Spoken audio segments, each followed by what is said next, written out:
Actually बन जाता था। For I am talking about if you are a area, अगर आप वो पूरा एरिया मैनेज कर रहे हो तो राइट, तो it was a good money at that point of time because sir तभी ये सब लोग को। आज भी लोग ये पैसे को बहुत मानते हैं। मैं 40-50,000 back in 1998 my dad was in Delhi police and उनकी salary I think was 8,000-9,000 rupees. हाँ, that is what I am saying, that was the reason this industry मेरे में चमकी मुझे। कि ये बड़ी बनेगी। ये बहुत बड़ा है, टैम जो है मतलब हाँ, टोटल एड्रेसेबल मार्केट है, बहुत बड़ा है ओके। राइट, ये छोटा नहीं है, बहुत बड़ा है। हाँ, then I started to make more money, will get more into it, that's when I got into Nokia handsets and everything. I started exporting, I was among the few first initial exporter for Nokia phones from India. तभी तो government को पता भी नहीं कि phone import होते थे तभी, अच्छा 2014 से पहले। अच्छा, तो सिर्फ इंपोर्ट होते थे, ठीक है। बनते नहीं थे, कुछ भी नहीं थे, इंपोर्ट ही इंडिया होते में इंडिया में 2014 से पहले। पहले। Okay. So I think it was, I should give a great credit के after Modi ji, I think he has started bringing this initiative of building it in India itself right. Okay. So उससे पहले सिर्फ grey imports होते थे। Grey imports मतलब basically Dubai से कोई unofficially लेके आया, अच्छा, कहीं से अनऑथराइज वे से ग्रे परचेज, मार्केट में। Grey markets okay. वगैरह ये सब चीज़ होते थे। Very less local manufacturing I would से, और क्लोज टू नील था बिफोर 2014। तो अभी कैसे मैन्युफैक्चरिंग सी? अभी तो अच्छा है, I think it is doing fairly well in EMS, we are doing fairly well and I think now with the component PLI, every component players would be forced to come to India by choice or by design because of the PLIs। because of the PLI and the government intervention के भाई आपको component India में करना ही है वैसा। अच्छा, ये 4-5% का PLI is enough for them to, मतलब उनके इनफ लिए मतलब अच्छी हड्डी है बेसिकली कि आएंगे, यू थिंक? इनफ मतलब in the sense if you say there are two ways to look into it. एक हाँ, है आपको कि आपको 4-5% के वजह से करना है, एक है कि इंडस्ट्री खुद इतना बड़ा है कि आपको करना है।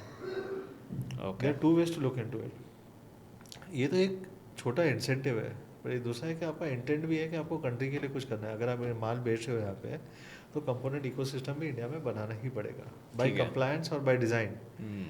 बाय कंप्लायंस किया तो आपको इंसेंटिव भी दिया है साथ में, ठीक है। That's how it is. Okay. And how what percentage of manufacturing is now happening in India after 2014 until today? अगर मैं 2025 का नंबर अगर कुछ देखना चाहूँ कि आई भाई। थिंक हमारा सारे 100% phones in India accept the fold और फ्लिप्स हाँ, इंडिया में ही असेंबल होते हैं 100% फ़ोन्स। असेंबल होते या हैं जो कि पहले इंपोर्ट होते पहले थे। ही इम्पोर्ट होते थे, वो असेंबल अभी होते हैं यहाँ पे राइट। सॉरी, 100% असेंबलिंग इंडिया में होती है। एक्सेप्ट द फोल्ड्स और फ्लिप्स, जो इंडिया में अभी तक वो टेक्नोलॉजी नहीं नहीं है आई हुई है। कि that how we can do it right. So at least I would say between 95 and 100%, at least at this point of time 100% phones are assembled in India. Component ecosystem has started building up in India. तो जैसे camera components है, battery components है, camera modules के components ये है, सब बन रहे हैं। सारे बनने अभी चालू हो रहे हैं। This is again a very interesting thing that has happened then. ये Yeah. भी डिस्कवरी है। 2014 से पहले इट वाज ऑल इम्पोर्ट और and today it is majority, yeah. 100% assembling. Yeah. So it is. I told you it requires PPT, which I said people, processes, technology to be transferred. At the same time, patience required to build all of these things. Okay.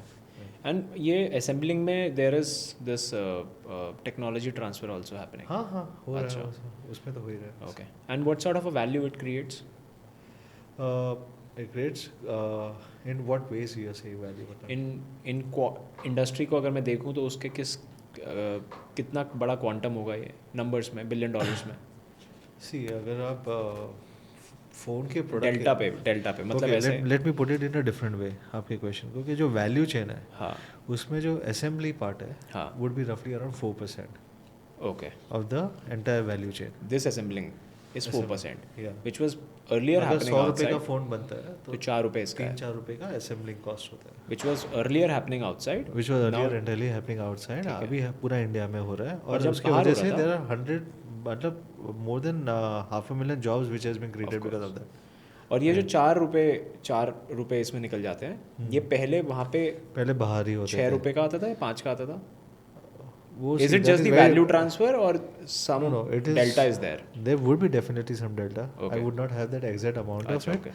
But yes, this is the total assemble cost of it. ठीक है. At the same time, इसके अलावा साथ में बाकी सारे components जैसे chargers है, cables है, batteries That is है. also there. All of this has started coming up. तो वो पूरा जो अगर मैं DVA बोलता हूँ, which is domestic value addition, Okay. at current stage is around roughly around 15 to 20% DVA, which is domestic value addition. What is that? एक बार फिर से. डोमेस्टिक वैल्यू एडिशन मतलब अगर आप 100 रुपये की कोई चीज़ इंपोर्ट करते हो तो डोमेस्टिक वैल्यू एडिशन आपका उसके अंदर 15 रुपए का है. 15 से 20 रुपये का है कितना है and that is where we have to reach over a period time to 40 to 50 Which was earlier 0. Which was 0. Oh. Very interesting sir. जिसमें 4 रुपए की असेंबली हो रही है उसके बाद वायरिंग उसके मल्टीपल accessories जो हो गए, वो सारी एसेंशियलीज चीज़ें. या And that is also there and it is making adding up to 15-20 rupees. Yeah.